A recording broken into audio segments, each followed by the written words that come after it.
ஆராதனை வேளை.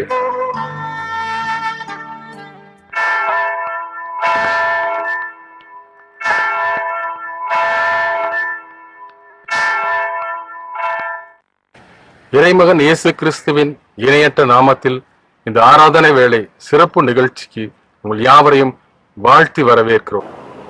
அன்பார்ந்த பார்வையாளர்களுக்கு என்னுடைய வணக்கத்தை நான் தெரிவித்துக் கொள்கிறேன். இந்த காலை வேளையிலும் உங்களோடு ஒரு முக்கியமான காரியத்தை குறித்து பேச விரும்புகிறேன். நீங்கள் செய்தித்தாளிலே பார்க்கிற காரியம், பல செய்திகள் மூலமாக நீங்கள் கேட்கிற காரியங்கள் எல்லாம் மனதை பயமுறுத்தக்கூடியதாக இருக்கிறது. கொலை, கொள்ளை, ஏமாற்று, பலவிதமான வஞ்சகம், பலவிதமான தீய செயல்களை குறித்து நாம் அடிக்கடி கேள்விப்படுகிறோம். இது எல்லாவற்றுக்கும் ஏன் மனிதன் இப்படியாக பின்னோக்கி செல்கிறான் என்று நாம் புலம்புகிறோம். நாளுக்கு நாள் சட்ட ஒழுங்கு அதிகரித்து போகிறது. பலவிதமான துர்ச்செயல்களை குறித்து எல்லா நிலைகளிலும் நாம் கேள்விப்படுகிறோம்.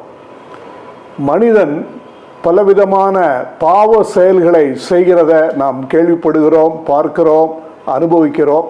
நாம் வாழுகிற சமுதாயத்தில் அதை குறித்து அதிகமாக வேதனைப்படுகிறோம். இது எல்லாவற்றுக்கு காரணம் மனுஷனுக்குள்ளாக இருக்கிற பாவ சுவாபம். அந்த பாவ சுவாபத்தினாலே அவன் பாவ செயல்களை செய்கிறான். பாவ சுவாபம் மனிதனுக்குள்ளாக பிறப்பில் இருந்தே வருகிறது.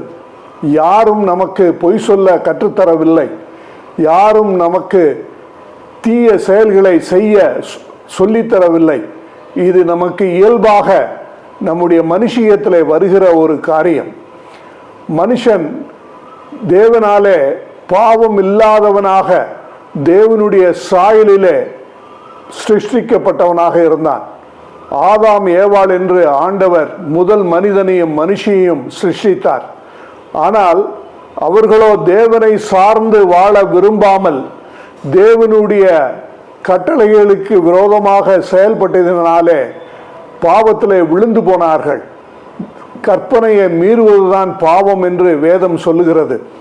அந்த கற்பனையை மீறும் பொழுது, கடவுளுடைய கட்டளைகளை மீறும் போது, கடவுளுடைய வார்த்தைகளை அசட்டை பண்ணும் பொழுது அவர்கள் பாவம் செய்தார்கள். அந்த பாவம் செய்ததினாலே அவர்களுக்குள்ளாக அந்த பாவ சுவாபம் குடியேறிட்டு மனுஷன் பாவ சுவாபத்தினாலே பாவ செயல்களை செய்கிறான். நாய் குறைக்கிறது என்றால் அது நாயாக இருப்பதனால் குறைக்கிறது, குறைக்கிறதுனால அது நாய் அல்ல. ஆகையாலே பிரியமானவர்களே, பாவ செயல்களை செய்கிற நாம் பாவ சுவாபத்தினால் செய்கிறோம் என்பதை அறிந்தவர்களாக பாவ சுவாபத்திலிருந்து எப்படி நமக்கு ஒரு விடுதலை என்று அடிக்கடி நாம் அங்கலாக்குகிறோம். நிறைய பேர் சொல்லுவாங்க, நான் நல்லதான் செய்ய விரும்புகிறேன், நான் நல்லா வாழ விரும்புகிறேன், ஆனாலும் தவறி விடுகிறேன், ஆனாலும் எனக்குள்ளாக இருக்கிற சில காரியங்கள் என்னை இப்படியாக தவறு செய்ய தூண்டி விடுகிறது, தள்ளி விடுகிறது என்று நாம் சொல்லுகிறோம். ஆகையாலே பாவ சுவாபத்தை மேற்கொள்வதற்கு என்ன ஒரு தீர்வு என்று நம்ம யோசித்து பார்த்தா உலகத்தில் வேற எந்த விதமான ஒரு தீர்வும் நமக்கு கிடையாது. மனுஷன் இடங்களை மாற்றி பார்க்கிறான், மனுஷன் உடைகளை மாற்றி பார்க்கிறான், மனுஷன் பலவிதமான மாற்றங்களை நாடி செல்கிறான். ஆனாலும் பல இடங்களிலே இந்த விடுதலைக்காக தேடும் பொழுது அவனுக்கு அந்த விடுதலை கிடைக்கவில்லை. ஆகையால் தான் ஆண்டவர் நம்மளை படைத்த தேவன் தன்னுடைய குமாரனையே இந்த பிரச்சனையை தீர்வு காண்பதற்காக மனுஷ சாயலிலே அனுப்பினார்.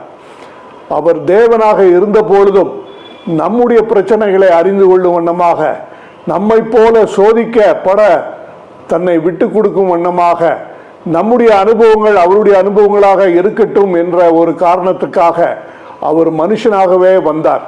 மனுஷனாக வந்து நம்மை போல எல்லா விதங்களிலும் சோதிக்கப்பட்டார் என்று வேதம் சொல்கிறது. எல்லா விதத்திலும் சோதிக்கப்பட்டும் அவர் பாவம் இல்லாதவராக இருந்தார் என்று வேதம் சொல்லுகிறது. அவர் பாவம் இல்லாத இரத்தத்தை அவர் நம்முடைய பாவங்களுக்காக சிலுவையிலே மறிக்க ஒப்பு கொடுத்தார் என்று வேதம் சொல்லுகிறது. அவர் நமக்காக பாவமானார். நம்முடைய பாவங்களுக்காக பாவமில்லாத இயேசு கிறிஸ்து தேவனாய் இருந்தவர் தன்னுடைய தேவனுடைய எல்லா பிரிவிலேஜஸையும் எல்லா அதிகாரத்தையும் விட்டு கொடுத்தவராக மனுஷனாக வந்து என்னுடைய உங்களுடைய பாவத்தினுடைய தண்டனையை அவர் தன்னுடைய சரீரத்தில் ஏற்றுக்கொண்டு நான் பட வேண்டிய நீங்கள் பட வேண்டிய மரணத்தை அவர் ருசி பார்த்தார். அவர் அப்படி செய்ததினாலே அவர் பாவத்துக்குரிய தண்டனையை செலுத்தி விட்டார். ஆகையாலே என்றைக்கு நான் அந்த காரியத்தை நம்புகிறேனோ, இயேசு கிறிஸ்து எனக்கு பதிலாக தன்னுடைய இரத்தத்தை சிந்தி என்னுடைய பாவங்களுக்காக அவர் தண்டனையை அனுபவித்தார் என்ற காரியத்தை நான் நம்புகிறேனோ, எனக்கு அந்த தண்டனையிலிருந்து எனக்கு விடுதலை கிடைக்கிறது.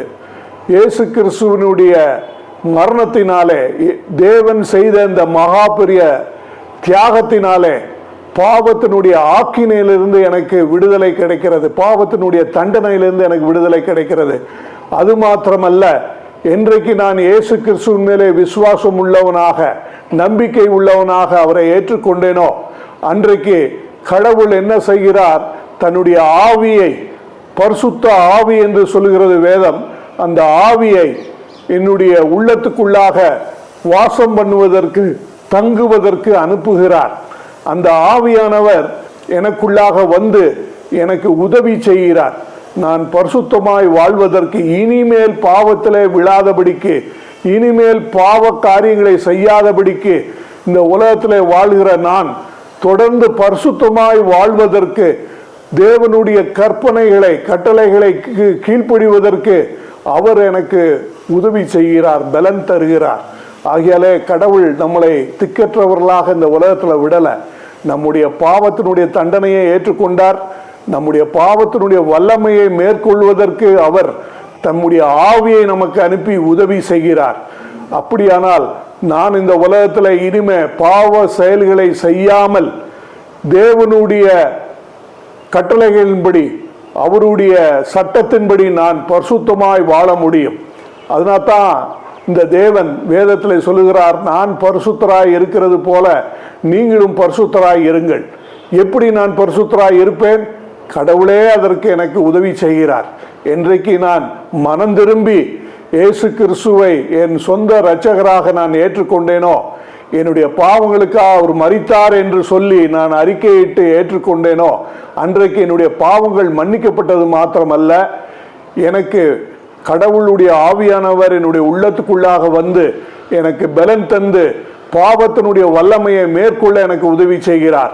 ஒரு நாளிலே நான் இந்த உலகத்தை விட்டு கடந்து செல்லும் பொழுது அவரோடு நித்திய காலமாக பரலோகத்திலே வாழக்கூடிய பாக்கியத்தையும் எனக்கு தருகிறார். பாவத்தினுடைய பிரசனத்திலிருந்து முழுமையான விடுதலை தந்து நிரந்தரமாக அவரோடு வாழக்கூடிய கிருபை தருகிறார். ஆகையாலே இயேசு கிறிஸ்துவை மனம் திரும்புதல் என்றால் என்ன? NCCயில நாம் சொல்லுவோம் அபவுட் டர்ன், முற்றிலுமாக என்னுடைய பாவ வாழ்க்கையை நான் வெறுத்து, அந்த பாவ வாழ்க்கையினாலே எனக்கு சந்தோஷம் இல்லை, என்னுடைய நிம்மதி கெட்டு விட்டது, என்னுடைய படிப்பு கெட்டு விட்டது, என்னுடைய வாழ்க்கை கெட்டு விட்டது என்று அறிந்து நான் இயேசு கிறிஸ்துவுக்கு நேராக நான் திருப்பிக் கொள்கிறேன். இயேசுவே எனக்கு உதவி செய்யும் என்று நான் அவரை நம்புகிறேன். இதுதான் மனம் திரும்பி இயேசுவின் மேலே விசுவாசம் வைப்பது. இந்த காரியத்துக்கு நான் எதையும் விலைக்கிரயம் செலுத்த தேவையில்லை. இதை நம்பினால் போதும், ஆண்டவர் என்னை ஏற்றுக்கொள்கிறார், தம்முடைய குடும்பத்தின் அங்கத்தினராக என்னை ஏற்றுக்கொள்கிறார், எனக்கு இந்த ஆசீர்வாதங்கள் எல்லாவற்றையும் தருகிறார்.